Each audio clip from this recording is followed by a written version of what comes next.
Kalonzo Musyoka have warned of a political and constitutional crisis if the electoral and boundaries body, IEBC, is not reconstituted urgently.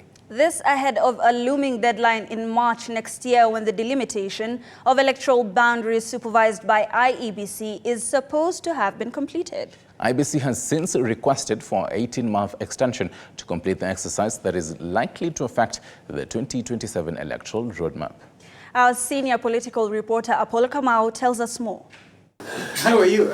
Despite coming from the opposite sides of the political divide, Prime Cabinet Secretary Musalia Mudavadi and Wiper Party leader Kalonzo Musyoka close ranks on the urgency of reconstituting IEBC and avert a looming boundaries crisis that is likely to affect the 2027 electoral roadmap.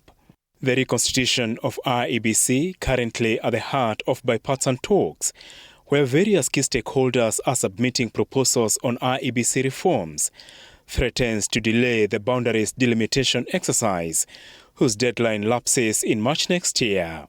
The absence of a properly constituted electoral commission poses a constitutional risk to our democracy. The immediate worry is that the commission will lag behind in preparing for the 2027 elections.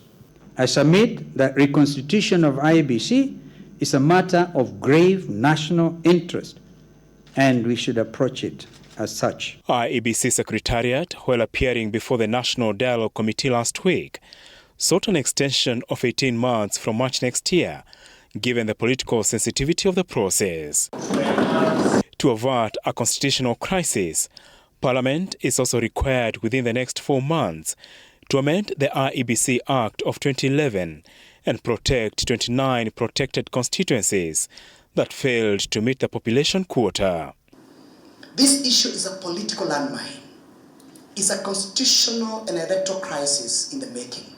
Not to mention that there are about other 40 constituencies which have not reached the population quota of 164,014, thus facing extinction. The extension of the boundaries exercise means the new IEBC team will have to play catch-up due to pending election timelines ahead of the 2027 polls, like voter registration and the general preparedness of the poll, with pressure mounting on Parliament to conclude all electoral laws a year before the poll to ensure a seamless election.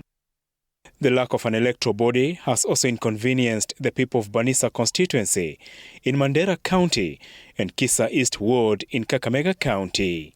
Apollo Kamau, TV 47.